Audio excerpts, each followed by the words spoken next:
Então, ótimo. Então, começamos a gravar. Mais uma vez, boa noite. Fico muito feliz por vocês estarem aqui nessa noite de quinta-feira, em que nós vamos trazer esse outro encontro, nosso segundo encontro do Aprenda ao Vivo. Então, vai ser uma noite bem interessante. Vou trazer um tema muito específico aqui, que é sobre resolução de questões, e vou trazer como a gente potencializa o nosso estudo por meio da resolução de questões.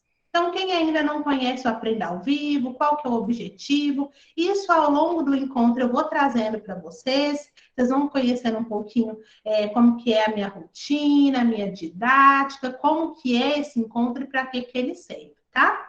Então, já te informado e repito, o encontro está sendo gravado. Quem não quiser aparecer, é só fechar a câmera.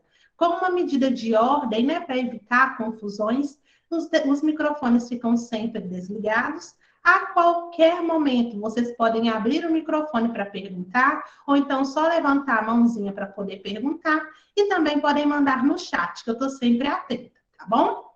Então, vamos iniciar. Eu fiz com vocês, né, uma enquete antes, para identificar se vocês participaram do último encontro ao vivo ou não. A maioria das pessoas não participou do último encontro ao vivo.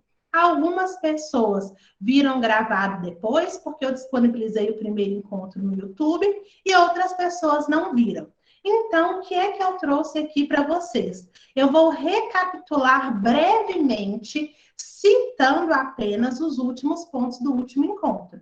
E depois, quem não viu, eu convido a ver. Então, vou mandar para vocês depois, lá no grupo de novo, com o link da aula, da primeira aula, do primeiro encontro, para vocês poderem ver. Porque se for para recapitular tudo aqui, a gente não sai do lugar. Então, eu vou apenas citar e depois vocês podem ver. Eu, na medida do possível, sempre vou trazer temas que se relacionam, mas não se interrelacionam. Então, vocês podem participar do encontro de hoje, mesmo sem ter o conhecimento do último encontro. Quem tem, vai ganhar, porque começa a conectar mais fácil. Mas nada impede que vocês participem aqui e que depois vocês avancem. Então, vamos lá para o nosso segundo encontro do Aprenda ao Vivo, o estudo prático para concursos públicos. Como tem muita gente nova, eu preciso me apresentar novamente. Então, meu nome é Thais Silva, eu sou assistente social de formação, sou mentora também em concursos públicos. Vocês provavelmente devem me conhecer de algum grupo, tem mentorando meu aqui, ex-mentorando, também tem um canal no YouTube que eu trabalho dicas de concurso público, trabalho análise de edital, análise de concurso, enfim, diversas coisas. Depois eu vou convidar vocês também a conhecerem o canal. Mas o meu objetivo, tanto aqui no Aprenda ao Vivo quanto nas mentorias, é demonstrar para o outro, para o concurseiro, que existe sim uma possibilidade de passar em concurso público. Mesmo ele sendo muito concorrido, existe sim uma possibilidade real da gente aprender a estudar de forma eficiente, da gente conseguir otimizar melhor o nosso tempo, da gente utilizar a nossa rotina a nosso favor para que a gente conquiste a aprovação. Então, aqui eu coloquei para vocês que eu sou concurseira, ainda me considero assim, estou retomando agora alguns concursos, sou concursada, estou no meu segundo concurso de posse, aguardando outros 3 me chamarem, com possibilidade real de me chamar 2, mas tem aí essas outras 3 aprovações. Sou empreendedora, mentora, youtuber e amante do mundo dos concursos públicos. Basicamente, essa sou eu. E o que eu trouxe aqui para vocês hoje? O que nós iremos aprender? Eu trouxe sobre resolução de questões, trouxe sobre mapeamento de erros e trouxe dicas premium. Então, quem viu o último encontro, vai saber que eu pincelei sobre isso e sobre isso. Inclusive, no primeiro encontro, a gente teve uma dúvida de uma pessoa que não entendeu bem o que é o mapeamento de erros. Então, hoje eu trouxe o detalhamento. Aquela primeira aula serviu para nivelar e agora nós vamos aprofundar naqueles e em outros tópicos. Então, recapitulando brevemente, o que nós tivemos aí no último encontro? Eu trouxe para vocês o início dos estudos. O que preciso saber antes? Então, eu trouxe o que a gente tem que analisar, quais são as perguntas, quais são as reflexões. Eu trouxe o que a gente precisa pensar para decidir se vai fazer um concurso ou não, como que a gente define a área de foco, por que é importante definir essa área de foco, e a partir disso tudo, a gente precisa tomar uma decisão. E quando a gente toma uma decisão, a gente diz, eu quero. E a partir do momento que você disse eu quero, e agora? Neste momento começa o estudo prático. E nessa parte eu mostrei para vocês como é começar. Como que a gente organiza a rotina, como que organiza os materiais, como que decide, é nesse momento que a gente decide, vai fazer por videoaula, vai fazer por PDF, como que funciona a produção de material, estudo reverso, estudo por nivelamento, estudo por módulo, ativo, passivo. Então, eu trouxe diversas informações sobre o estudo prático. E hoje nós vamos focar nessa parte aqui, em que eu trouxe para vocês como é que a gente define a estratégia de estudos. Então, isso aqui é do último encontro e eu destaquei aqui os 2 pontos que nós vamos trabalhar hoje. Resoluções de questões, como, quando, quantidade e mapeamento de erro, como se dá e quando aplicar. Então, aqui, quando eu fiz o último encontro, eu disse que é na estratégia de estudos que a gente se diferencia. Então, a gente vai construindo o nosso processo de preparação, o nosso processo de aprendizagem, quando a gente escolhe um bom método, quando a gente sabe como é que vai produzir material, como a gente organiza os materiais a serem estudados, mas ao definir a estratégia de estudos, a gente começa a diferenciar. Porque tem muito concurseiro que estuda sem saber ou sem ter um método muito claro e definido.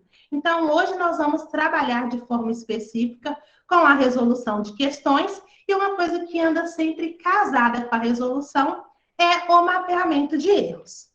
Então, nós vamos começar. Resolução de questões. Quando, quantidade e como. Para que fazer questões? E agora, antes de trazer para vocês, existem inúmeros motivos. Eu trouxe 5, mas eu gostaria de saber de vocês, primeiramente.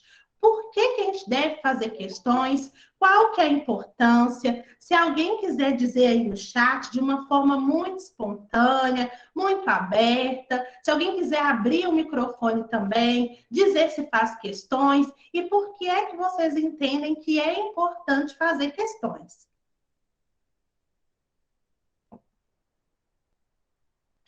Para praticar, a Lívia falou.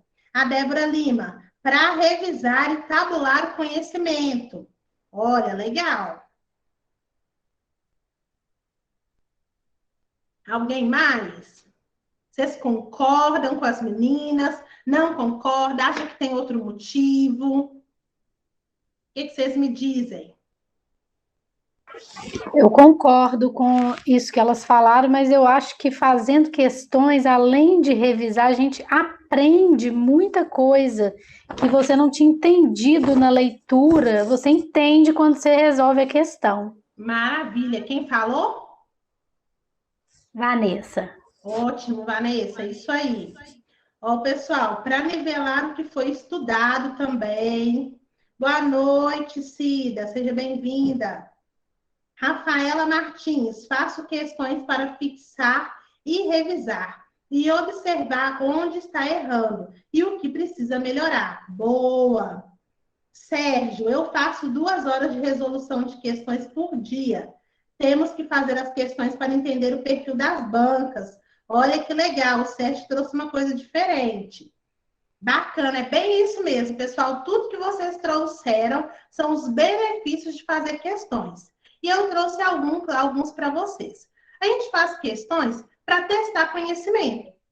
Então, você estudou o conteúdo, pode ser de diversas formas. Está na hora de você testar o seu conhecimento. O que é que ficou aqui? O que é que você absorveu? O que é que você fixou? Eu conheço muita gente que trabalha muito em cima de estudo base, trabalha muito em cima de ver videoaula, de ler PDF, de ler, fazer a leitura da lei seca e pouco se preocupa com resolver questões. Eu conheço gente que estaria já num outro nível, eu conheço pessoas que poderiam já estar aprovadas, porque realmente têm um bom conhecimento e amadurecimento, mas não aplicam. Então, é importante testar os conhecimentos. E quando você testa, mesma forma que você vai aplicando, você começa a identificar os seus gargalos, pontos fortes, pontos fracos, começa a perceber aqueles pontos específicos que você acreditou que você tinha conhecimento, que você acreditou que você entendeu. E você começa a perceber que não.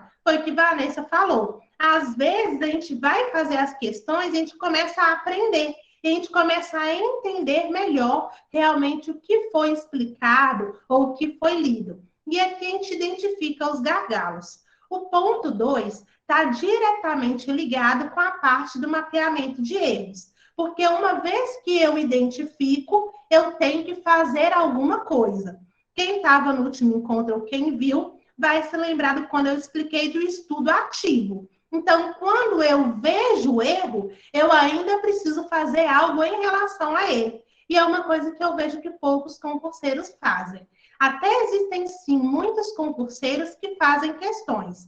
Alguns fazem mais, outros fazem menos. Mas existe uma gama, assim, de concurseiros que fazem questões. Mas a parte do mapear, do identificar o gargalo, e ao identificar, não apenas ver, mas trabalhar em cima disso, são poucos. E por isso da importância de mapear o erro. E quando a gente faz poucas questões, não tem como mapear, pois se você não faz questões, você não identifica os seus gargalos, você acaba sendo vendido na hora da prova. Aí lá no dia da prova, você vai descobrir que você não sabia A, B e C, e você vai começar a perceber que existem furos no seu processo de preparação. Uma coisa que às vezes eu ouço muito é: gente, eu estou fazendo alguma coisa errada, porque eu vou só batendo na trave, batendo na trave, batendo na trave, e eu nunca consigo avançar. E talvez o bater na trave é porque a gente está sempre batendo no mesmo método, acreditando que aquele método é melhor. E o objetivo hoje é começar a trazer para vocês, inclusive, outros métodos, outras técnicas a aplicar. E uma delas é o mapeamento de erros, que eu vou trabalhar mais à frente.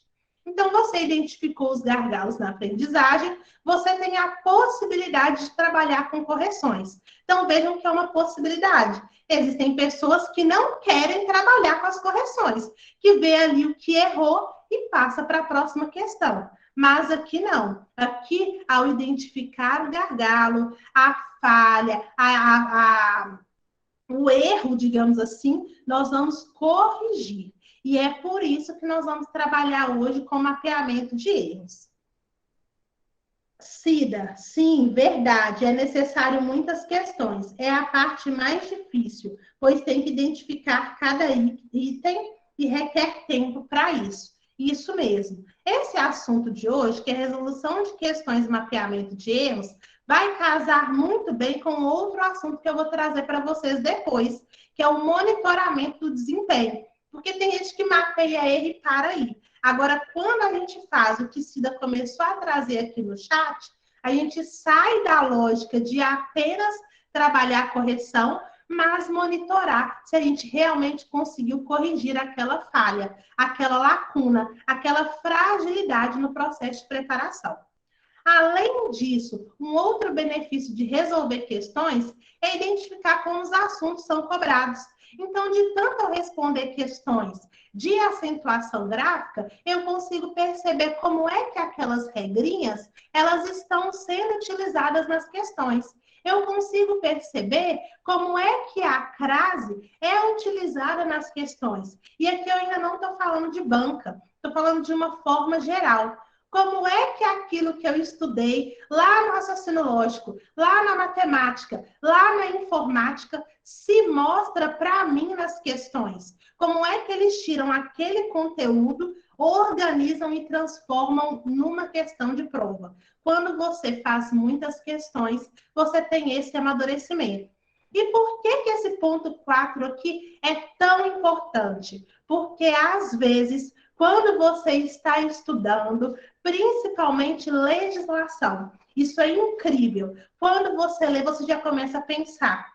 Olha, lendo isso aqui dá para formular essa e essa pergunta. Olha, isso aqui que eu estou lendo dá para ser cobrado dessa forma. Isso é a maldade que a gente vai tendo. Isso é o feeling que a gente vai construindo a partir de muita resolução de questão.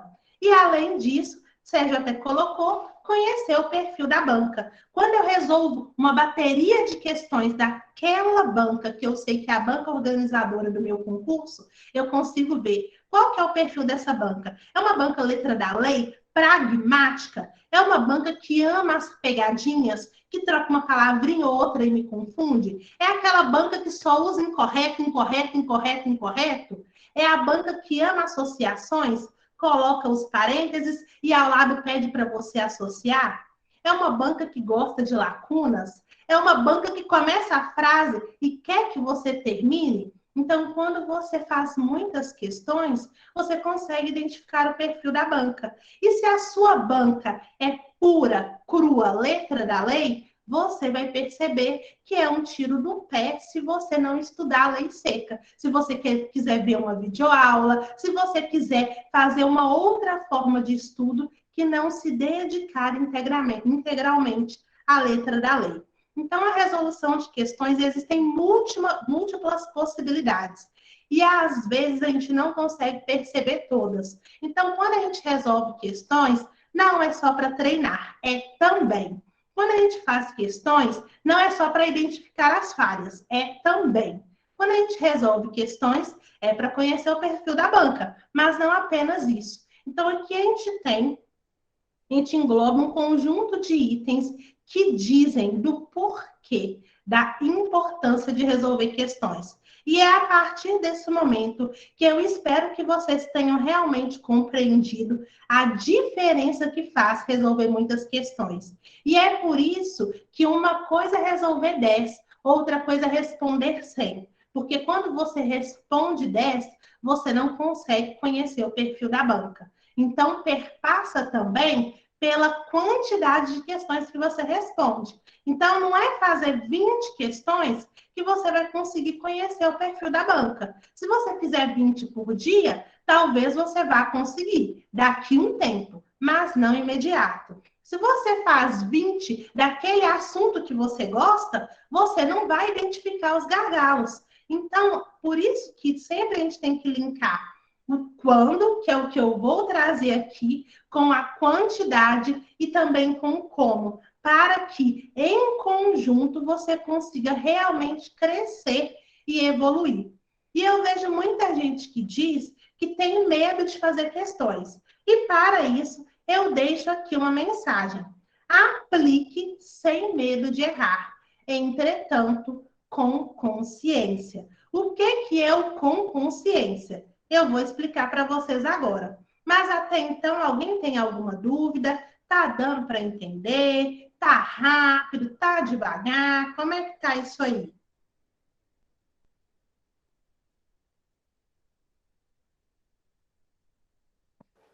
Tá tranquilo. Beleza, tá tranquilo? Dependendo do assunto, no máximo 10 a 20 por dia, Cida colocou. Ótimo, Cida, vou falar sobre quantidade. Débora falou que tá ótimo. Thaís, Diga.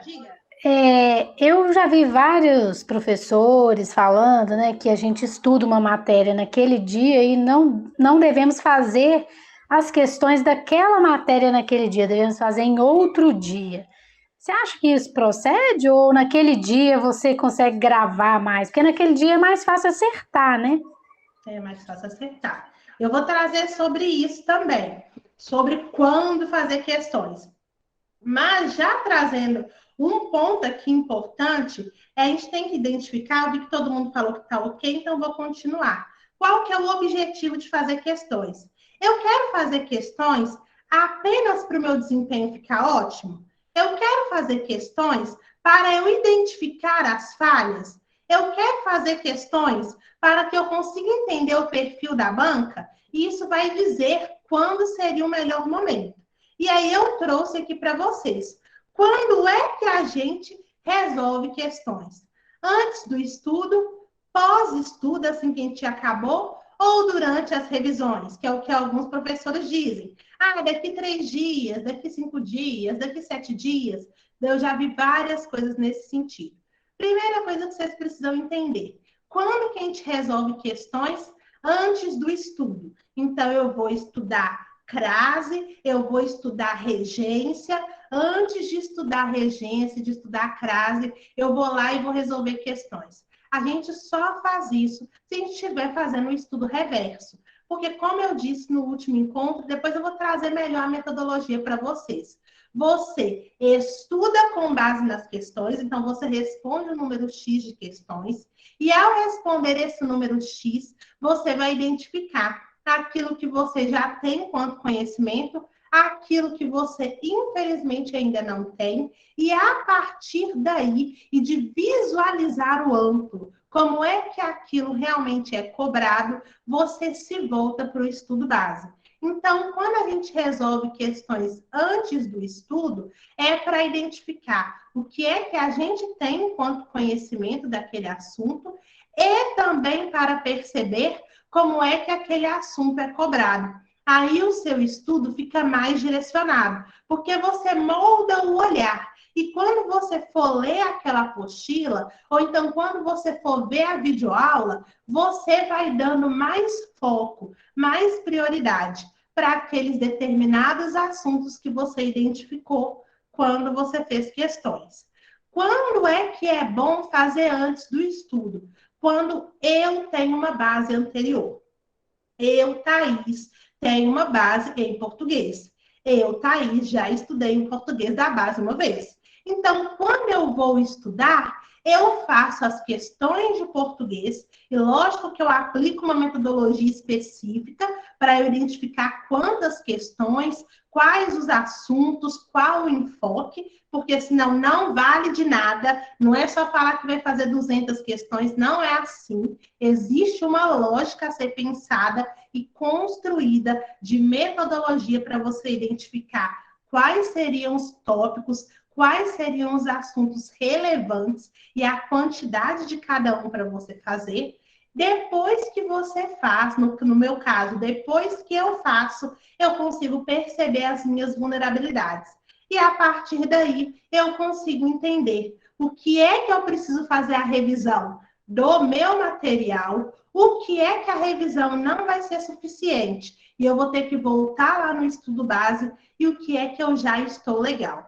E é por isso que eu indico fazer questões antes do estudo para quem já tem alguma base e algum amadurecimento. Porque se você tem dificuldade no português, ou se você nunca estudou o português da base, não é português da escola, não é português da faculdade, português para concursos públicos. Se você não tem essa base, você vai fazer as questões, provavelmente o que você não tiver de conhecimento, você vai chutar. Isso pode acabar interferindo no seu desempenho e assim, das duas, uma. O seu desempenho pode ficar muito bom se você for muito sortudo ou sortuda, ou seu desempenho pode ficar muito ruim. Se ele fica muito bom e você não tem análise crítica, você entende que está bem.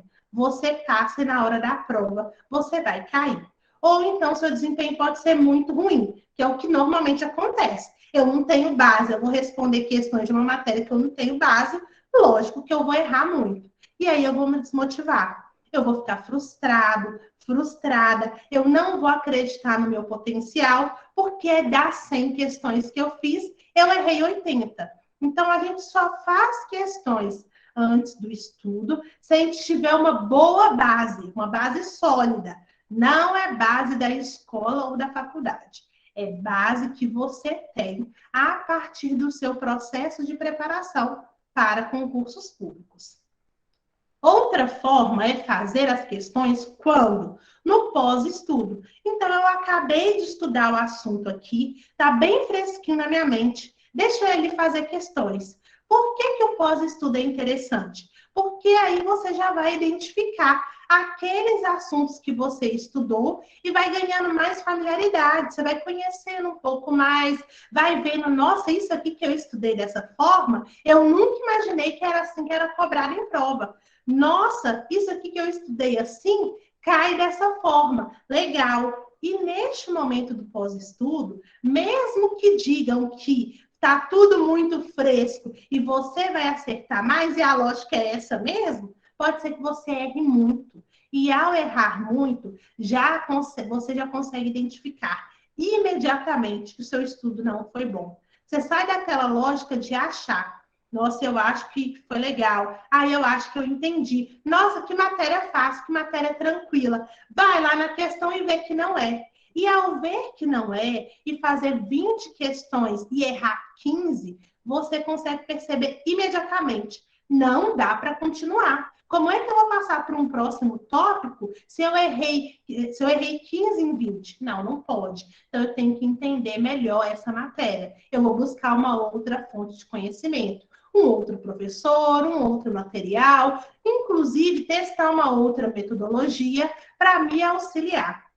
Eu, Thaís, sempre indico questões pós-estudo, porque nas questões pós-estudo o aluno já identifica de imediato. Aqui eu tô bom, aqui eu não tô. Aqui eu não tô bom porque eu não sei nada. Não tem condições de você acabar de estudar e não saber nada daquilo. E isso mostra que o seu estudo não foi eficiente. E você já corrige imediatamente.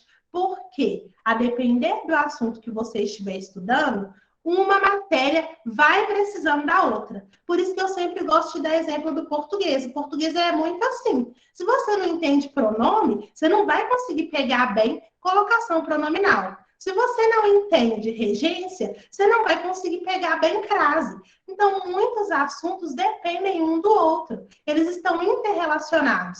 E se você não faz questões para conseguir perceber isso, aí você vai ter um outro estudo que vai estar fragilizado até o momento que você não sabe. Quando você descobrir, você vai ter que voltar não no último, mas no anterior, corrigir ele, mudar a metodologia, mudar material, mudar professor, fazer mais questões, ver que melhorou, depois voltar naquele, fazer de novo. É legal? Pode até ser, que você está estudando mais, mas não é eficiente, não é direcionado, não é focado e, principalmente, não é sério. Então, você vai perder mais tempo, um tempo que talvez você não tenha, num pós-edital ou num pré-edital iminente. E eu chamo a atenção a esse outro ponto aqui, durante as revisões. Porque se aqui no pós-estudo você respondeu as questões e você fez 80%, você conseguiu entender como que a banca cobra, você conseguiu ver como que aquilo pode aparecer na sua prova e você conseguiu perceber que você aprendeu. Mas será que você aprendeu? Ou será que está muito fresquinho na sua mente? Nas revisões, aqui você vai perceber. Então, quando você casa a resolução das questões, não apenas no pós-estudo, mas nas revisões você insere o momento de resolver questões que já não vai estar mais tão fresco na sua mente, aí sim você vai conseguir identificar. Olha lá, eu fiz 80%, aqui eu caí para 65%, então tem os gargalos, as lacunas. Você vai aplicar mapeamento de erro, mas você só consegue identificar a discrepância entre o 80% e o 65% quando você monitora. Então, por isso que eu disse que a resolução de questões, o mapeamento de erros e o monitoramento de desempenho precisam estar casados e eles vão conversando para você avançar. No momento durante as revisões, é o momento para você aplicar, resolver muitas questões e identificar pouco a pouco as necessidades de correção. E ao identificar, foi o que eu trouxe aqui para vocês. Vocês têm a possibilidade de trabalhar a correção. Se você identifica o gargalo e não faz nada, o gargalo permanece. Eu conheço muita gente que erra, lê a questão, acha que entendeu, talvez tenha até entendido, mas passa para o próximo. Mas da mesma forma que ele passa para o próximo aqui, porque ele acha que entendeu, talvez lá no estudo base ele também tenha achado que entendeu. E não é que ele não entendeu, ele não conseguiu ainda absorver aquilo ali. Não deu tempo de processar aquela informação. Então, quando eu só vejo o erro, releio, entendo e passo para o próximo, existe uma chance real de você errar de novo, numa ou num outro momento. Mas se eu identifico ali e eu trabalho a correção, neste momento eu tenho uma chance real de não errar mais. E isso vai ser comprovado ao longo das revisões, e nessas revisões nós vamos inserir também a resolução de questões. Então, esse aqui é o quando. O antes do estudo, só recomendo para quem já tem uma boa base na preparação para concursos públicos em relação àquela matéria. O pós-estudo eu sempre indico, e principalmente durante as revisões. Não quer fazer no pós-estudo? Quer esperar 3 dias, 5 dias? Quer esperar o dia da revisão? Ok, sabendo você que, se no momento da revisão você identificar o seu desempenho baixo, você não pode ignorar. Você vai precisar avaliar pelo monitoramento de erros se você vai trabalhar de forma assertiva ali e já corrigir. E a gente pode pensar 50% para baixo, não tem como passar, ou então você vai avaliar que os 68% você pode ir trabalhando por meio de mapeamento de erros e por meio de revisão. Por isso que é importante entender monitoramento de desempenho para vocês conseguirem escolher, inclusive, a melhor ação a partir dos erros identificados. Tranquilo? Excelente. Beleza, beleza. Então, vamos lá. E qual que é a quantidade? A Cida até colocou aqui, ó, 10 a 20 por dia. Pessoal, uma coisa que a gente tem que prestar atenção. Existe, muita gente chega assim, qual que é o ideal? Gente, esse negócio de ideal, o ideal para mim nunca vai ser o ideal para você. O ideal, ele é particular. E isso vai dizer, inclusive, da nossa necessidade. Uma pessoa que faz 50% de desempenho tem que fazer muito mais questão do que quem faz 90%. Porque quem faz 90 fez muita questão para chegar a 90. Então, quanto mais eu faço, mais eu posso melhorar. E se eu faço e não saio do lugar, eu não saio de 70%, eu não saio de 75%, eu estacionei no 80%, certeza, tem alguma coisa errada no método. Você troca o método ou então você aplica uma técnica específica para evoluir. Uma das técnicas é o mapeamento de erros, mas lógico que não é a única. Eu sempre trabalho monitoramento de desempenho e a partir do monitoramento eu crio uma estratégia de estudos específica. Então, como é que você sabe que você mantém no 80% e não consegue ter dimensão? O que é o 20%? Porque é o 20% que te trava, é o 20% que é o erro, é o 20% que é a fragilidade.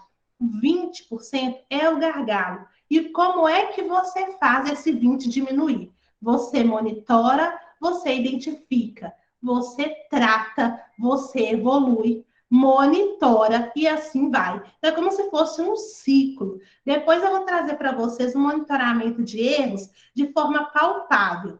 Mas não tem como eu explicar resolução de questões e mapeamento de erros se eu não falar do monitoramento. Então, entendam que vocês precisam monitorar. E quanto mais vocês fazem, mais vocês podem melhorar. Então, aqui é progressivo, você vai subindo. E aqui você está com 30, 50, 70 e por aí vai.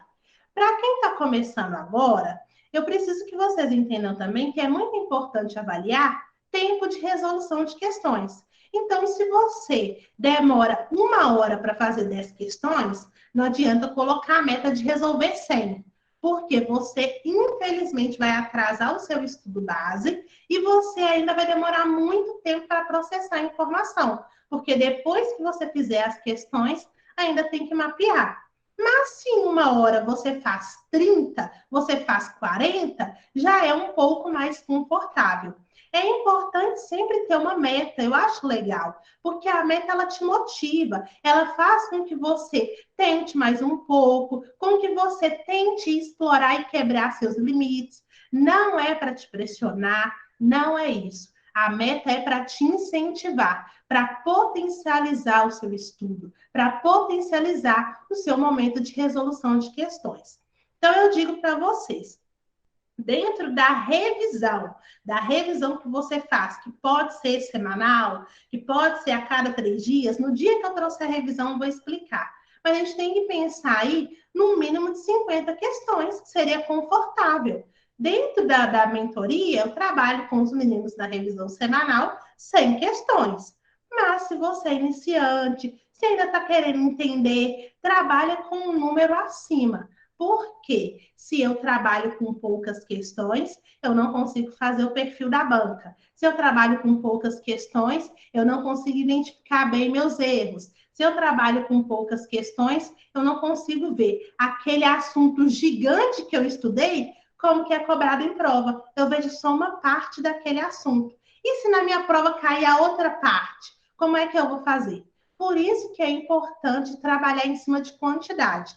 Então, façam metas. Podem ser metas diárias, metas semanais. Quem está no início não faz uma meta para aloprar. Você nunca resolveu questões, eu vou fazer 200. Não vai. Vai com calma, no seu tempo. Eu sempre falo que é gradual.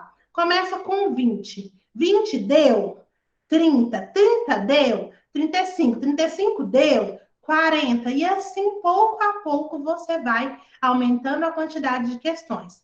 Mas não se acomodem. 10, 15, 20, já tá bom, eu tô conseguindo fluir, aumenta. Não é para parar sempre fazer 20, aumenta 25.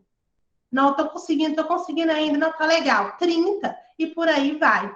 Instiguem o cérebro de vocês a resolver questões. Isso para quê? Para auxiliar nos 5 primeiros tópicos que eu disse, mas além disso, porque na sua prova podem vir 40 questões, 50 questões, 60 questões, 70 questões, podem vir 100 questões, 120 questões ou 150 questões. E se você não treina, se é sempre 10, 10 e 10, uma prova de 70 questões vai te deixar extremamente cansado ou cansada. Mas não é porque é muito cansativo. Também é, mas é porque você também não tem prática. Eu, uma vez, eu fui fazer uma questão da Sebrasp, uma prova, eu estava muito no pique, muito no pique, muito no pique. Teve um dia que eu fiz 130 questões em 1 hora. Na prova foi impressionante. Eu fiz as 100 questões em 1 hora, fiquei lá mais 2 horas plantada, esperando para poder levar o gabarito, poder levar a prova. Então, isso é muito real. Então, eu fiz de qualquer jeito? Lógico que não. Tanto que eu passei em 8º lugar, então não fiz de qualquer jeito. Mas é o meu amadurecimento. E se você hoje trabalha para o seu amadurecimento na resolução de questões, sempre garantindo qualidade, sem perder celeridade, você consegue avançar. Tá tranquilo, pessoal? Estão entendendo? Vai dando feedback aí para mim.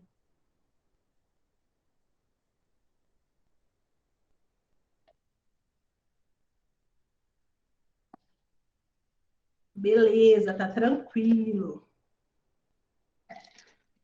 Tranquilo. Então tá bom. Eu sempre digo que quem cala consente, né? Se vocês estão caladinhos, é que vocês estão entendendo. Ou estão tentando absorver, né? Faz parte também.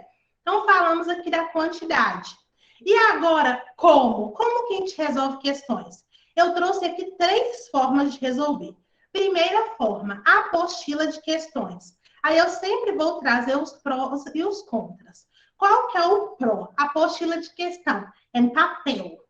Sendo no papel, você tá ali, você pode grifar, você pode circular, ali está mais próximo da sua prova, que a sua prova vai ser no papel. Então, fica melhor até para você aplicar as técnicas de resolução de questões. Tem algumas técnicas, né? Eu não vou trazer hoje, mas outro dia a gente pode trazer, se vocês quiserem, vocês me falam, eu trago. Mas quais são as técnicas que a gente pode utilizar para otimizar a resolução de questões, enfim. Então, na apostila, como ela reproduz mais, ela te aproxima mais com o seu dia da prova, é melhor, porque ela fica mais palpável. Esse é o pró. Qual é o contra? Eu vou trazer dois contras. Primeiro, a apostila, a gente tem que tomar cuidado, que a apostila, às vezes, ela pode ser velha. Três contras. A apostila pode ser velha. Se ela for velha, pode ter muita questão ali desatualizada. Então, questão que foi anulada pela banca, questão que cobrava um inciso ou um parágrafo de uma lei que depois foi revogado ou foi atualizado e não serve mais. Você vai ficar vendido estudando em cima de um material desatualizado. Então, existem esses problemas. E pode ser que você vai fazer apenas questões velhas. Então, a gente está em 2022, você está fazendo questão de 2007. Lógico que a cobrança de 2007 não é a mesma cobrança de 2022. Lógico que uma questão de 2010 não é a mesma cobrança de 2022. Então, você está treinando, por isso você estiver achando muito fácil, muito fácil, muito fácil. Quando chegar no dia da prova, infelizmente, vai encontrar dificuldade. Um outro contra, a apostila de questões agora, atuais, com questões inéditas. Muito cuidado com as questões inéditas. As questões inéditas são legais, sim, porque a gente sabe que existem alguns assuntos muito específicos que não têm questões. Então, eu estou com uma mentoranda, por exemplo, hoje ela nem pôde participar, que ela vai prestar o concurso para a Prefeitura de Mariana. Aí está cobrando, na parte de legislação, o Estatuto do Servidor da Prefeitura de Mariana, o Plano de Carreiras da Prefeitura de Mariana e a Lei Orgânica da Prefeitura de Mariana. Em que outro concurso foi cobrada essas três legislações? Apenas em outro concurso de Mariana. Então, como é muito restrito, você vai achar 4 questões, 3 questões, 2 questões, e assim você não consegue treinar bem.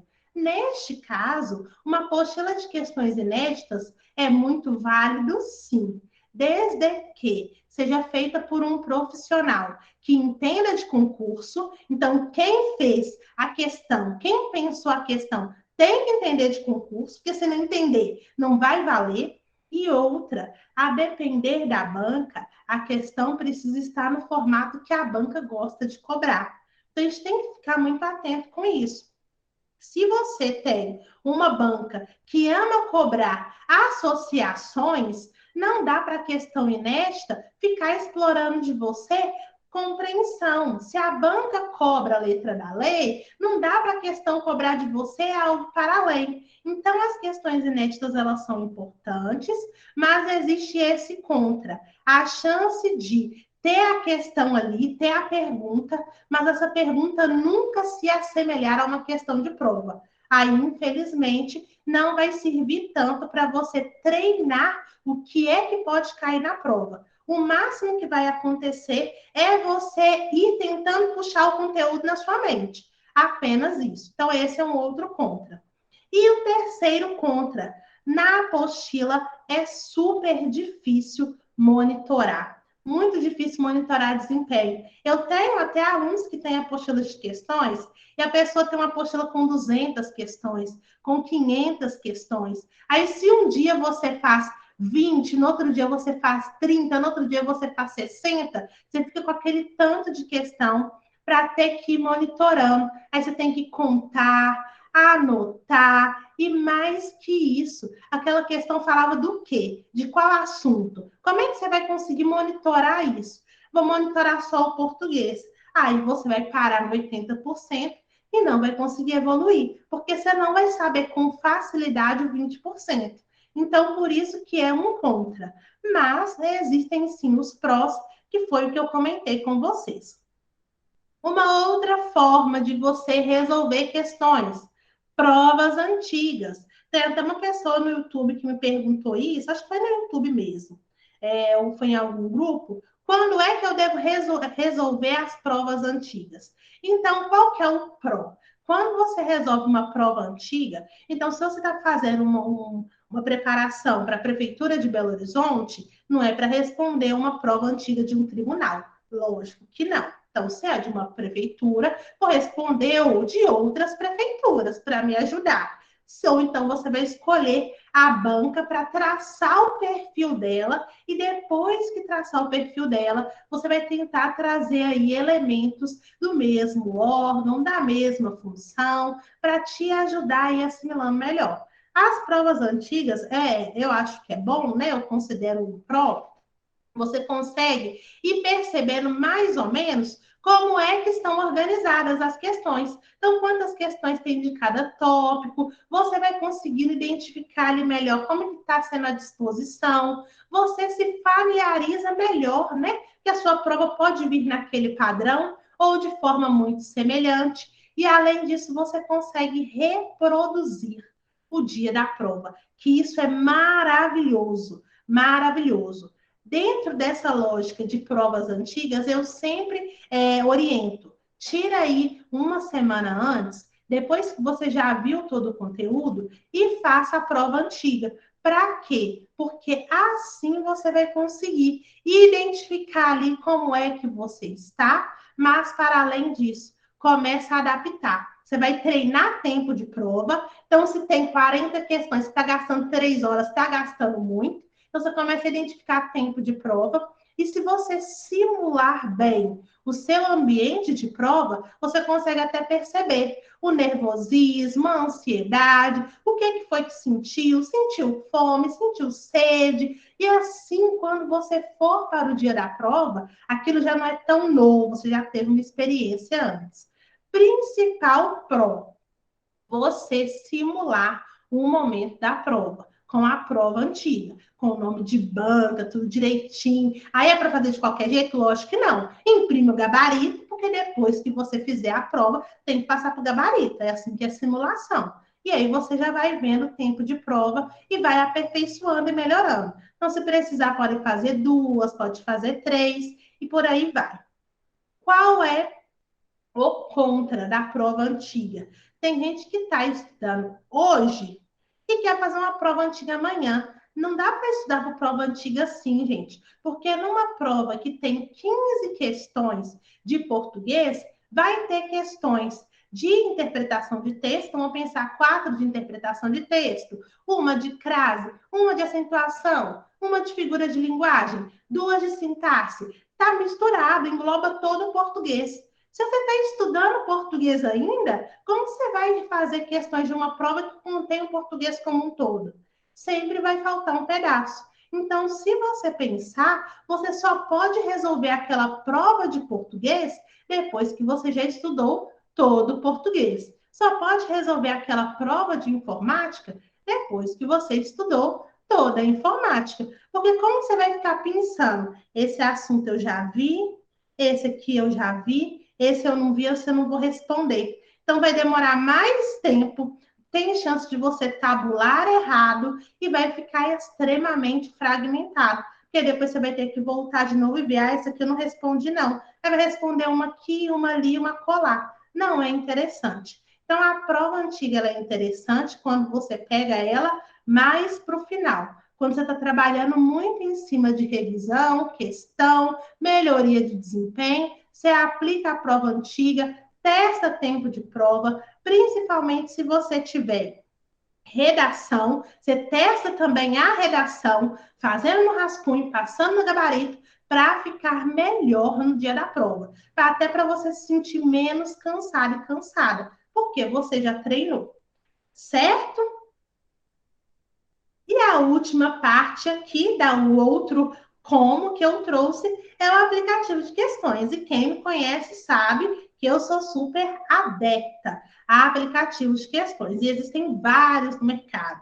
Que concursos, tech concurso, aprova concursos, grandes questões, trata de questões, um mundo. Cada um com seu ponto positivo e seu ponto negativo. Depois, se vocês quiserem um dia, eu posso trazer só sobre isso. Mas hoje eu não vou trazer da especificidade, não, das empresas, não. Mas um aplicativo de questões é maravilhoso, porque você pode refinar a sua pesquisa. Então, eu quero fazer questões só de português, só de acentuação gráfica. Você gera um filtro e faz. Eu quero as questões dos 3 anos para frente. Você faz. Eu quero questões só difíceis. Você faz. Eu quero questões só dessa banca desse ano, medianas, você consegue brincar com os filtros. E isso faz com que você vá avançando. Principalmente depois que você monitora os erros. E ao monitorar os erros, você vai criar a sua estratégia de estudos para melhoria de desempenho. Essa parte de brincar com os filtros vai ser essencial. Então, é um dos prós que eu trago aqui para o aplicativo de questões. Além disso, ele é muito cômodo, porque ele está no seu celular. Então, você mexe no seu celular em qualquer lugar. Mas não é em qualquer lugar que você está com uma apostila. Não é em qualquer lugar que você está com uma prova antiga. Mas com o celular, ó, tá mais fácil. E o contra, por ser no celular, por ser online, e mesmo sendo offline, continua sendo no mundo digital, você não consegue aplicar algumas técnicas de resolução de questões. Então, você não consegue grifar, circular, você não consegue escrever para sintetizar melhor a ideia. Quando você faz questões de interpretação de texto, é horrível, porque quando você lê tudo, depois quando você vai no enunciado, você já não lembra mais e não é tão fácil buscar. Então, existe esse contra. Mas, ainda assim, eu indico os aplicativos de questões como a melhor opção. Então, nesse momento, eu queria saber de vocês. Vocês fazem questões por aplicativo, por apostila, por prova ou não fazem? Só para eu entender um pouquinho. Me mandem aí no chat, por favor.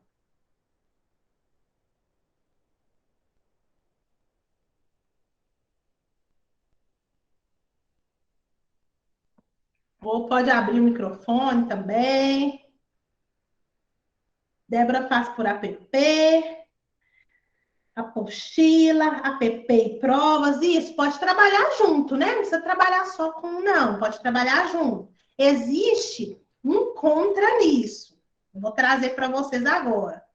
Aplicativo, que concursos, faz pelo que concurso, aplicativo.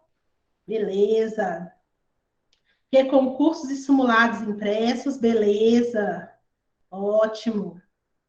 Então tá bom, então deu para entender um pouquinho. Como eu disse, não existe problema em você linkar, trabalhar com dois. Você pode trabalhar com aplicativo de questões e com as provas antigas, ou com o aplicativo de questões e com as apostilas de questões.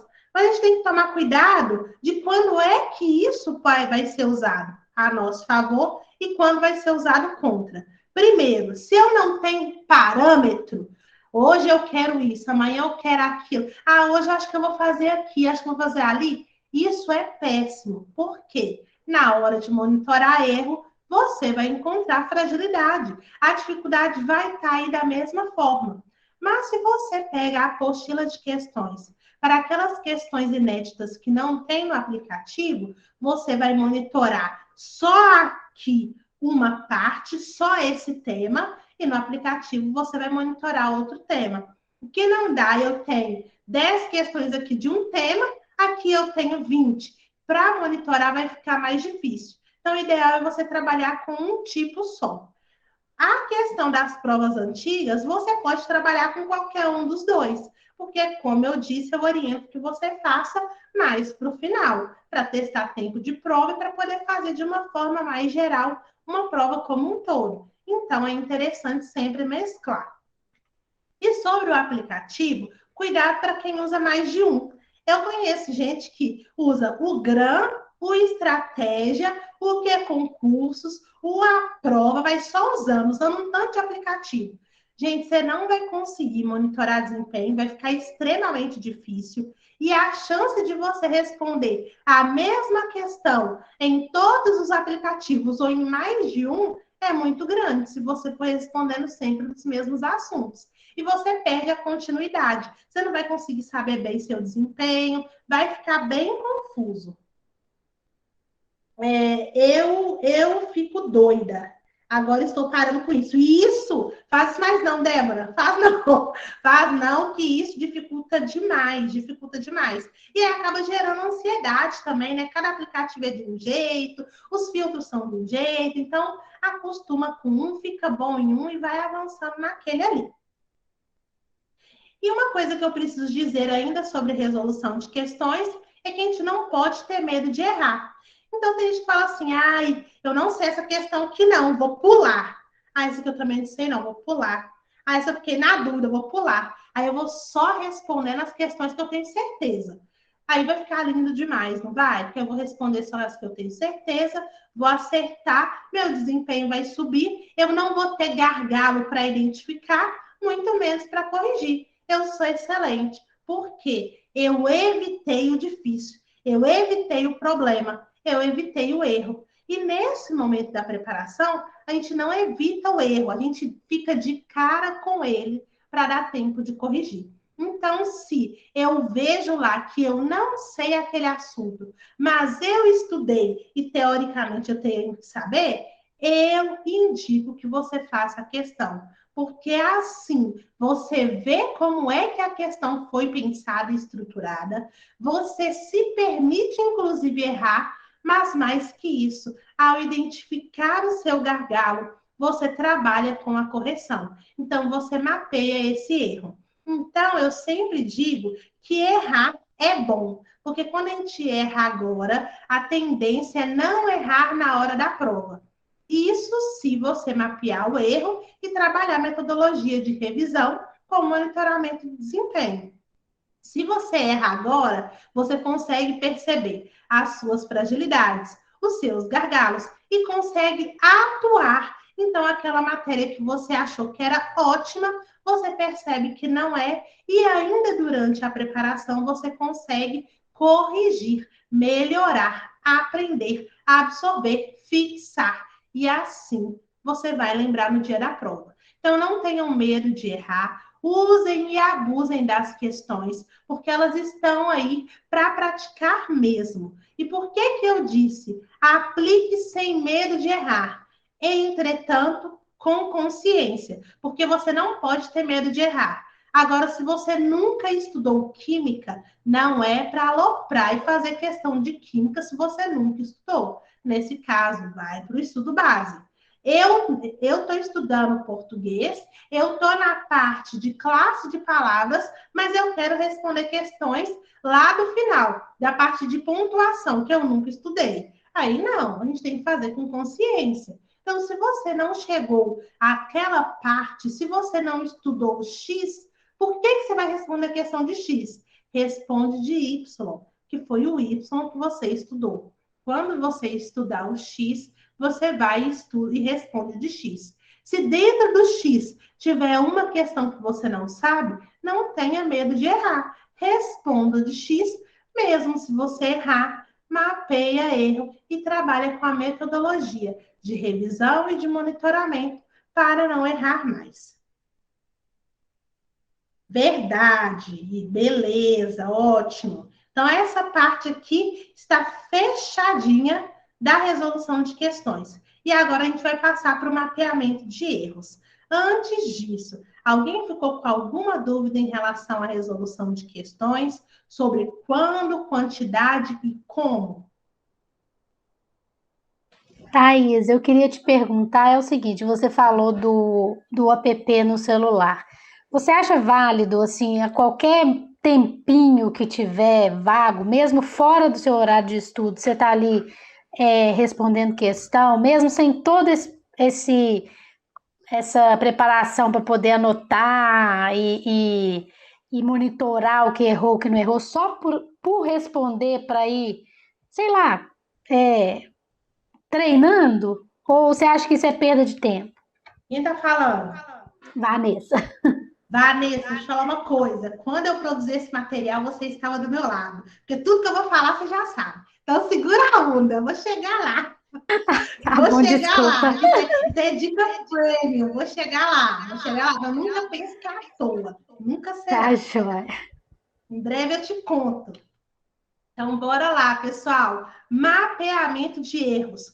Como se dá e quando que a gente aplica. Então, agora a gente vai falar dessa segunda parte, que, como eu contei para vocês, está aqui de mãos dadas com a primeira. Se eu erro e eu não faço nada com o meu erro, eu erro de novo. Se eu erro, identifico e tenho possibilidade de corrigir, o erro se transforma em conhecimento. E é aqui que nós chegamos.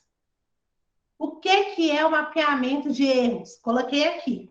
Aqui você cresce, utilize o erro a seu favor. Eu já errei. Não tem como fazer nada. Eu já errei.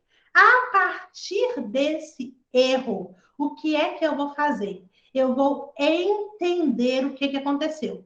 Eu errei por quê? Eu errei por falta de atenção? Eu errei porque eu não entendi o que a banca me pediu? Ou eu errei porque eu não tenho aquele conhecimento necessário? Existem três possibilidades. Eu não sabia, eu nunca vi esse conteúdo. Foi falta de atenção, não vi incorreta ali e acabei me bananando e errando a questão. Eu li e achei que era uma coisa, eu li de novo e vi que era outra. Existem possibilidades. Então, quando você vai identificar a primeira coisa, por que você errou? Eu errei por falta de atenção. Aí você não precisa, às vezes, nem mapear o erro. Se você errou por falta de atenção, releu e viu, não, aquilo ali eu tenho conhecimento, isso aí eu sei, isso é tranquilo para mim, foi falta de atenção.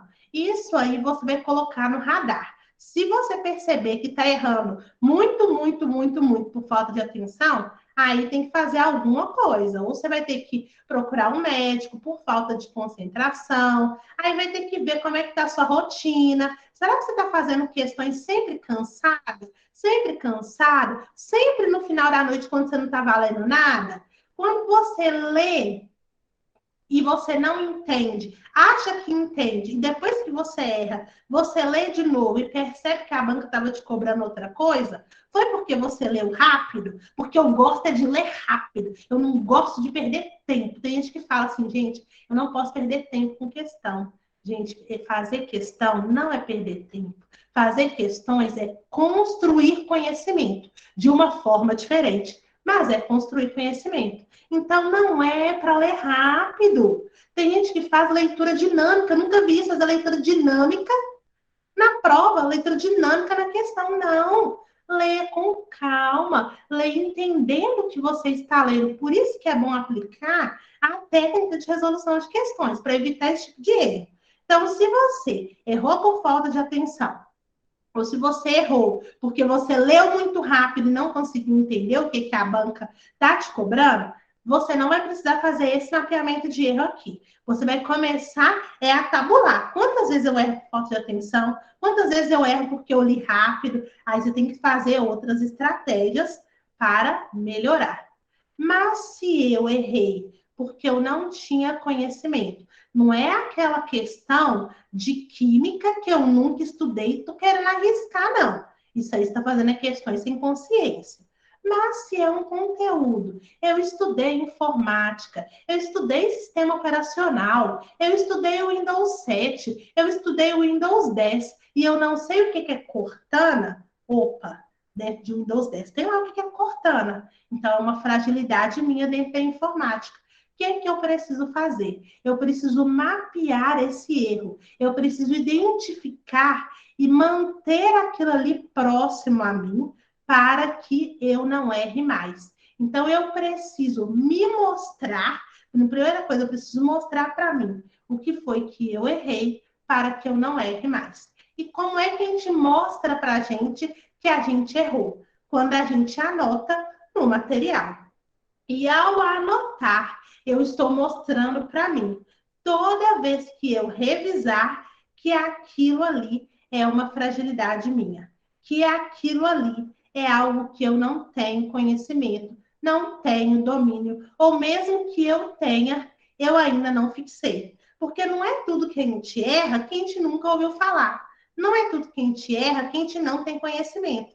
Às vezes a gente erra porque naquele momento aquilo ali era tão específico, tão pequeno, que a gente não consegue lembrar. Então, dessa forma, você vai anotar para trabalhar em cima de muita revisão e ao trabalhar em cima de revisão, um conteúdo que ainda não estava fixado começa a estar, começa a ser. Beleza? Essa parte aqui deu para entender? Beleza. Então, vamos lá. Quais são as formas de fazer? Você pode, ok, beleza. Você pode mapear o erro de duas formas. Eu trouxe aqui para vocês. Ou vocês podem mapear no caderno de erros, leia-se material separado. E tem gente que faz o material não no papel, né? Faz digitado. Então, caderno de erros, a gente vai pensar que é um quê? Que é um material separado. Ou então dentro do material que você já está produzindo. Existem duas formas de fazer. Se você quiser trabalhar com um caderno de erros, você vai ter um caderninho pequeno, sabe aquele caderninho brochurão? Você pode ter um menor, ou então uma agenda, um caderninho assim, ó, que é menorzinho, vocês podem ter ele. E nesse caderninho você vai ali anotar os seus erros. E lógico que não é de forma desorganizada. Então, português, ortografia, isso, isso. Acentuação, isso, isso. Então, você vai organizar num caderno de erros, num material separado, que você sabe que ali só tem gargalo, só tem fragilidade, só tem dificuldade. Ou então, você pode mapear dentro do seu próprio material.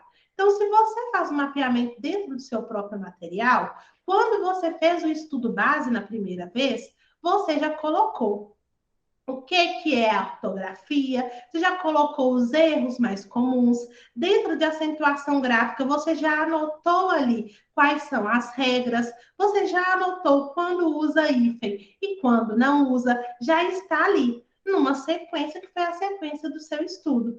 Quando você vai mapear o erro dentro do material, ao invés de você escrever nesse material separado, que é o caderno de erros, você vai escrever lá dentro do material, naquela ordem. Então, dá para mapear o erro de ortografia em sintaxe? Lógico que não. De ortografia, eu vou mapear na parte de ortografia.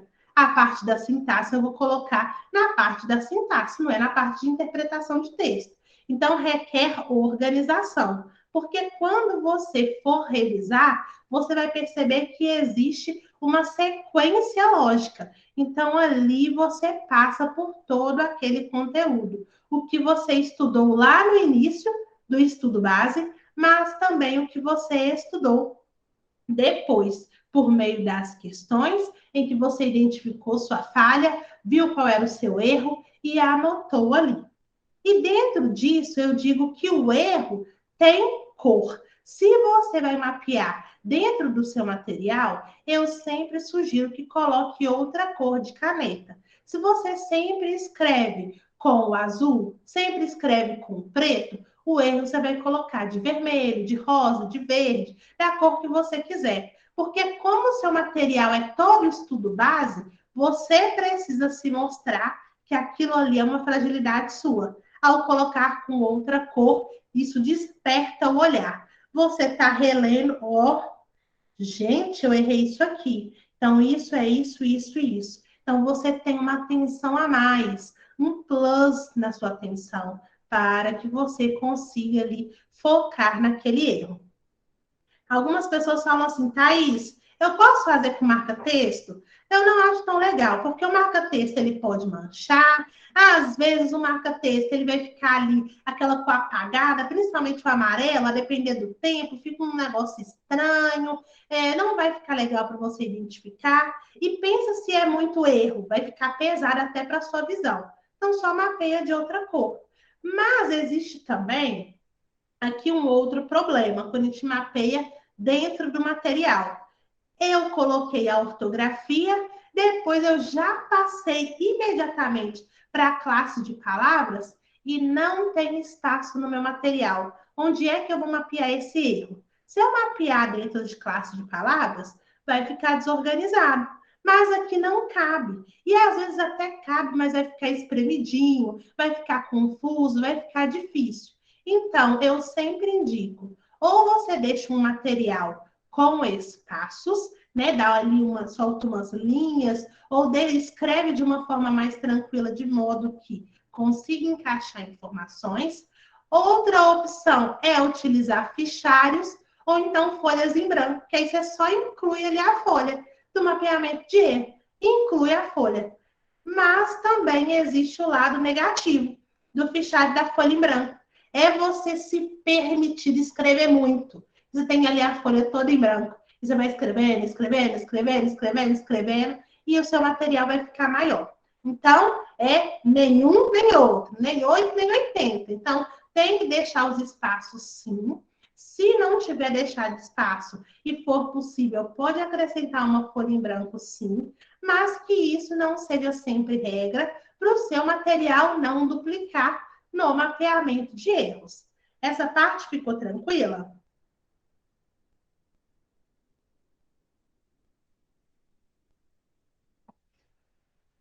Sim. Eu uso folha em branco e peco na quantidade. Escreve muito, Cida, é isso? Então cuidado, viu? Cuidado. Quando a gente for trabalhar aqui produção de material, vou falar sobre isso. A gente tem que ficar atenta com a produção de material para não ficar gigante. E aqui é importante chamar atenção ao que anota. Toda vez que eu falo mapeamento de erros, sempre tem alguém que acha assim: ah, então eu tenho que, quando eu errar a questão, eu tenho que anotar a questão. Não é anotar a questão. Eu tenho que anotar a alternativa. Não é anotar a alternativa. Eu vou anotar o que me faltou. O que foi que me faltou de conhecimento e fez eu errar aquela questão de hífen. Ah, é que eu não sei que quando tiver isso, essa palavra junto com essa aqui, vai ser junto e não separado. Eu não sei essa regra aqui em específico. Eu não sei que quando dobra a letra fica separado. Eu não sei que quando dobra a letra fica junto. O que eu não sei? Eu não sei que a Cortana é uma assistente virtual do Windows 10. Ah, eu vou anotar Cortana, 2 pontos. Assistente virtual Windows 10. Acabou. Não é para anotar toda a pergunta. Não é para anotar todas as alternativas. Foco. Vai anotar o que foi que te faltou. Vamos supor que era essa alternativa, mas a alternativa B estava falando de uma outra aplicação, de uma outra ferramenta. Estava falando do Windows aéreo, eu acho que fala. Ah, mas isso aqui eu também não sei. Aproveite e já anota, porque se você também não sabe, e se cair em outra questão, você já faz ali o mapeamento certinho. Mas se você já tem domínio dos outros, ou então nem tem como saber o que seriam os outros, e você errou isso, anote isso. Então, fique atento e atenta para o mapeamento de erros não ficar gigante. A finalidade não é essa. É para ser direcionado, assertivo, focado no que precisa. Na hora de revisar, demora muito. Estou diminuindo à medida do possível. É isso mesmo. Quando a gente escreve muito, nosso material é muito grande, para revisar é um horror. Depois, quando eu vou falar de produção de material, vou dar umas dicas bem legais, tá? Existem vários tipos de materiais que a gente pode produzir. Mesmo quando a gente produz um material por um método específico, ele fica muito grande. Ao longo do processo de revisão, você pode ir diminuindo ele. Então, isso eu vou trazendo para vocês com o tempo. E agora eu vou passar para as dicas premium. Para a gente encerrar, vou passar um pouquinho do horário que eu tinha falado, mas vou conseguir encerrar aí antes de 9 horas. Alguém tem alguma dúvida do mapeamento de erros? Deu para entender? Quer fazer alguma colocação?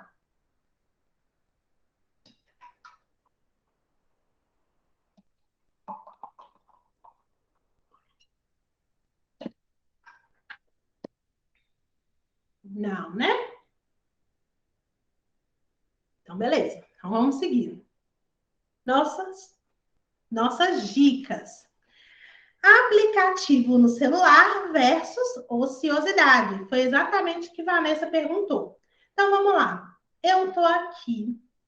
Tô aqui não, né? Agora tô trabalhando. Então, eu estou na fila do banco, então eu estou esperando no banco, eu estou esperando alguém, eu estou esperando o ônibus, eu estou viajando, vamos fazer questão viajando. Eu estou viajando, é, eu estou aqui esperando alguma coisa acontecer, não sei, momentos de ociosidade. O que é que eu faço? Eu posso aproveitar esse tempo fazendo as questões pelo celular. Não existe problema algum. Ah, Thais, mas eu só tenho 20 minutos. Em 20 minutos você faz 3 questões, talvez 4, quem sabe 5. Você está aproveitando o tempo da mesma forma. É fazer de qualquer jeito? Não. É fazer por fazer? Não. É fazer com a finalidade. Eu estou aqui neste momento em que eu vou me dedicar a essa questão. Eu sempre trago que esse aplicativo no celular é muito legal, porque você precisa ter uma concentração focada por um curto espaço de tempo. Não é estudo básico, você vai ficar 30 minutos focado. Não, você focou 5 minutos, beleza, fez a questão. Aí você pode desfocar, o ambiente chama atenção, alguém te chama, é barulho, é não sei o quê. Foca mais 5 minutos na resolução de questão. Pode desfocar. Se você está num momento de ociosidade, você pode aproveitar. Não estou dizendo momento de descanso. Momento de descanso é momento de descanso. Momento de lazer é momento de lazer. Momento de ociosidade. Momento de Instagram. Roda feed. Roda, deixa eu ver o que está acontecendo na vida dos outros. Passa história. Isso aí é tempo de Instagram. Não existe. Não existe. A não ser que o tempo do Instagram, eu falo isso inclusive para mentorando meu, inclusive a não ser que o tempo do Instagram seja para você estar seguindo aquela página de português, aquela página de dica de informática, aquela página de dica de concurso, aí é legal, legal, que é uma forma também de estudo, mais dinâmico, né? Mais diferente, mas é uma forma de estudo. Agora, o tempo que você está vendo, roupa, maquiagem, celebridades, famosos, sua vizinha, não vai agregar em nada nesse momento. Não vai. A não ser que você queira pegar o seu tempo de descanso para ficar no Instagram. No seu tempo de descanso de lazer, você pode fazer o que você quiser. Mas, quando está no tempo da ociosidade, de rolar o feed, esse momento tem que substituir o Instagram pelo aplicativo no celular. Vai resolver questões. Aí, pode ser que alguém pergunte. Vanessa perguntou, por isso que eu falei que ela viu esse slide antes, não é possível. Mas eu não Meu Deus! Mas eu não estou com o meu material. Como é que eu vou mapear o erro, então? Qual é a estratégia para a falta de acesso ao material? Eu estou ali respondendo as questões, porque o celular você está com ele para todo canto. Mas o seu material não. Nem o seu material base, nem o seu caderno de erros. O que você vai fazer? Eu sugiro que vocês criem um grupo no WhatsApp que só tenha vocês. E quando você errar, você vai dar o print na questão e vai jogar o print no grupo. Então, independente de quantas questões você fez, para quê? Você não perdeu o erro. Fez o print, jogou no grupo. Fez o print, jogou no grupo. Aí, quando você chegar em casa ou quando você chegar no lugar que tiver o seu material, você vai pegar ali uns 10 minutinhos, 15 minutinhos do seu estudo e vai e faz um mapeamento de erros a partir do print. Aí você pode ou apagar para você, né? Clica em apagar para mim, para você não fazer confusão, ou então você pode escrever alguma coisa daqui para cima finalizado, porque o grupo é só seu, é só para você não se perder. O que é que não pode? Eu bato muito nessa tecla com meus mentorandos. Querer deixar acumular. Aí vira 100, vira 200, você não vai mapear. Se deixar acumular, esquece. Não vai mapear, porque não vai dar tempo. Você perdeu o time, você se perdeu. O que não é interessante, que aí não mapeou erro. Mas se você é uma pessoa organizada, você pode jogar no grupo, quando for o momento de estudo, mapear ou então se comprometer a todo dia de revisão, tirar os 30 primeiros minutinhos para mapear. Por que você tem que mapear? Porque você vai revisar aquilo depois. Então, você tira os 30 minutos iniciais, faz o mapeamento e depois faz a revisão. mas não fazer, mas deixar de fazer questões porque está sem material, não tem fundamento, não tem porquê. Tira o print e joga no grupo. Se você tirar o print e deixar no seu celular, existe mais chance de você esquecer, e além disso, os prints vão se misturando com outras fotos, outros vídeos, fazendo muita confusão. Então, deixa organizadinho lá no grupo do WhatsApp e depois você vai ver. Ajudou, Vanessa? Muito bom. Tirou todas as minhas dúvidas. Obrigada. Fechado. 3 em 1. Acabou? Não, não acabou. Então, agora eu vou trazer para vocês algumas coisas rapidamente para a gente encerrar. Mas antes disso, eu queria saber se alguém ficou com alguma dúvida em relação a essas dicas, se alguém quer fazer alguma pergunta.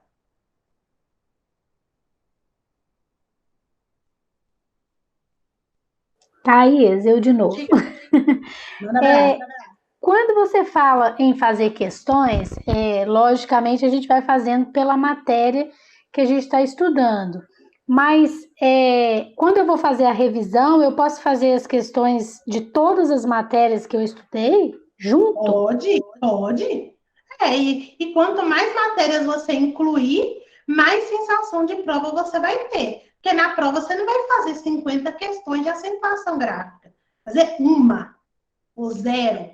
Então, pode ir colocando outras matérias. Bom que vai ajudando o seu cérebro a entender que você tem que ir mudando, aperfeiçoando e melhorando e que você tem que ir absorvendo muita coisa. Não tem problema algum. Ok, obrigada, viu? Então, vamos lá para o acabou. Com certeza não. Eu falei com vocês bem no início que eu ia explicar a lógica do Aprenda ao Vivo. Eu já trouxe no primeiro encontro, mas para quem não participou. A ideia é trabalhar com vocês diversos pontos. Então, no primeiro encontro, eu fiz o nivelamento, foi o que eu passei para vocês rapidamente aqui, recapitulando, mas ainda trabalharemos como definir uma área de foco, leitura eficiente de edital, organização e seleção de materiais, diversos métodos de estudo, estratégias de estudo, rotina de estudos e dicas que vão auxiliar no dia a dia e muito mais, porque vocês também vão poder pedir temas. Então é hora de otimizar e qualificar processo de estudos. Por isso é que eu resolvi construir um clã. Eu digo isso com muita alegria, né? Porque o que é construir um clã? Eu quero construir um grupo de concurseiros focados na preparação. Um grupo de concurseiros que se apoiam e que querem crescer. Então, é um grupo de concurseiros que objetivam potencializar seus estudos por meio de métodos e técnicas de estudo eficientes e eficazes. Então, é um grupo que quer realmente evoluir. E para isso, nós vamos aprender a aprender. Então, como é que a gente pode utilizar métodos, técnicas, estratégias a nosso favor para que a gente possa aprender?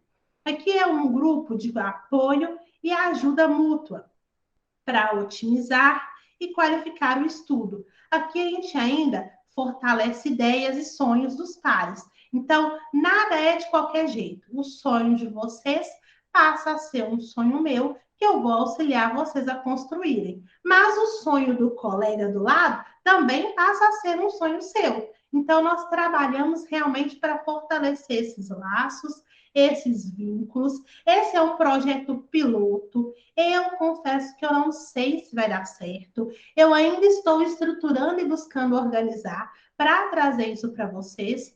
Mas como eu senti isso comigo, e eu vejo muita gente querendo ter um grupo de estudos, um grupo de apoio, aqui é justamente para a gente poder construir isso, que é a construção de um clã. Eu não quero trabalhar com um grupo muito grande, não vislumbro isso, porque se aumenta demais, a gente perde realmente a efetividade, perde o poder de fala, de estar aqui conversando, e isso não é legal. Então, realmente é um grupo menor que eu estou planejando.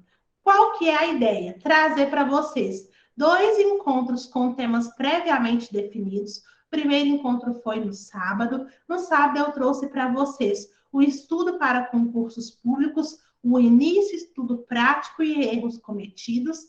Esse segundo encontro eu já trouxe para vocês sobre resolução de questões e mapeamento de erros. Além dos dois encontros, vou trazer uma live com o tema que o grupo escolher. Então, eu vou pedir sugestões, aí eu vou escolher algum e vou trazer.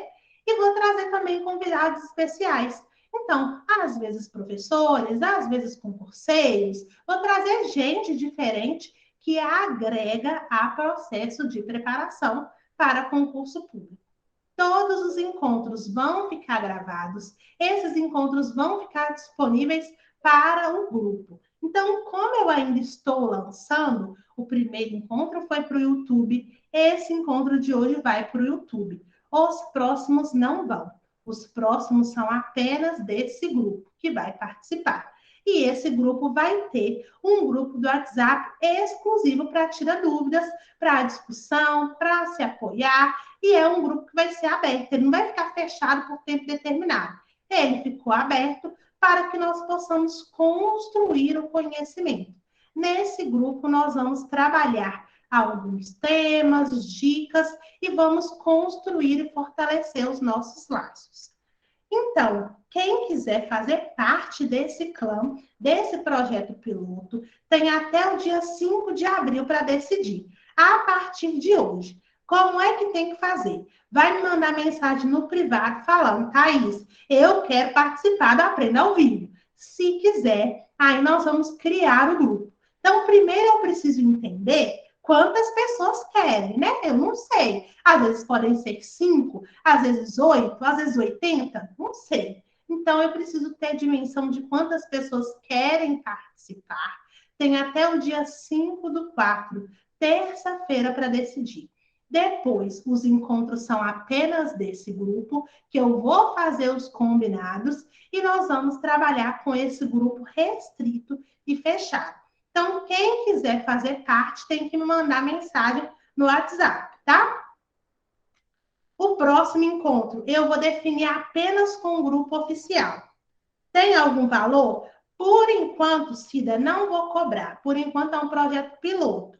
Mas a depender da procura, pode ser que eu tenha que fazer um segundo grupo. Porque eu não vou trabalhar um grupo de 50 pessoas, de 100 pessoas. Aí esse segundo grupo talvez tenha um custo. Mas esse primeiro grupo eu não vou cobrar, tá? Eu estou fazendo isso porque a partir do momento que eu adquiri o conhecimento, o que eu acho mais certo é poder dividir ele de alguma forma. É por isso que eu tenho o YouTube e é por isso que eu resolvi lançar o Aprenda ao Vivo, como esse grupo piloto do projeto. Depois, aí eu não sei ainda o que vai dar, mas por enquanto não tem custo algum. Desde que, em contrapartida, vocês consigam se comprometer, né? E realmente, se entrar gente que não participar, não falar nada, não quiser se envolver, o grupo não vai caminhar. Então, por isso que a gente vai fechar essas regrinhas depois. Bom? Eu quero participar, com certeza. Maravilha, ótimo. Aí vocês estão mandando aí, Débora também falou que quer. Só me manda no privado. Eu quero, Thaís, participar. Que ótimo, fico feliz. Então, o próximo encontro, gente, eu também. O próximo encontro eu vou definir com o grupo oficial. Eu fiz um sábado, no sábado eu fiz 5 horas e hoje eu fiz às 19 horas. Aí, como o grupo é pequeno, eu vou ver, todo mundo pode sábado? Todo mundo pode dia de semana? Aí nós vamos escolher o melhor horário para todo mundo. E mesmo no dia que a pessoa não puder participar, vai ficar gravado. Mas por que é legal participar? Porque aprenda ao vivo, para ter troca, para ter discussão, contribuição. Então, assim que flui. Quem não tem meu telefone, tá aqui, meu WhatsApp. Pode anotar e me mandar mensagem. Lembrando que é até o dia 5 de abril. Então, quem está aqui, quando acabar, já vai lá e me manda mensagem para garantir o lugar.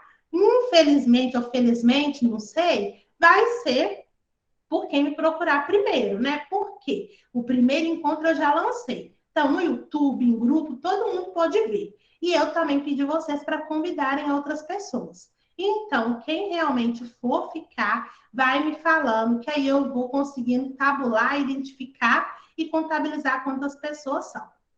Tá joia, pessoal? É isso. Queria saber o que vocês acharam da proposta, se vocês acham que pode ser eficiente, se vocês acham que pode agregar.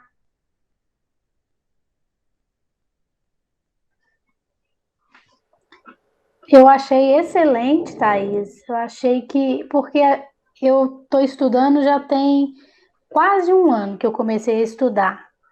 Eu comecei a estudar para o TJM. Sim, E sozinha, com meu material. Então, muitas coisas que você esclareceu, eu tinha de dúvida. Às vezes eu já fazia muitas coisas, mas sem saber que eu estava fazendo, igual você falou. Eu já fazia algumas coisas, mas não com tanta organização, com tanta clareza. Agora, tudo que eu fazia, eu vou fazer com muito mais responsabilidade, sabendo o que eu estou fazendo. Eu achei muito bom e queria te agradecer. Obrigada. que bom, fico feliz. Maravilha. Lívia, muito bacana. Débora Nunes, com certeza vai ajudar muito. E a Cida, com certeza irá agregar. Maravilhoso, maravilhoso, meninas, maravilhoso. A gente combina Com assim. certeza, Thaís, vai ajudar muito. E é Ai, bom que a gente está todo mundo aqui com o mesmo objetivo, sabe? Um dando apoio ao outro. Acho isso muito importante. com certeza. E a rede cresce, né, gente? Quando às vezes acontece alguma coisa em casa, quando a gente quer desistir, quer desanimar, se a gente tem um grupo que a gente pode falar assim, gente, eu quero desistir.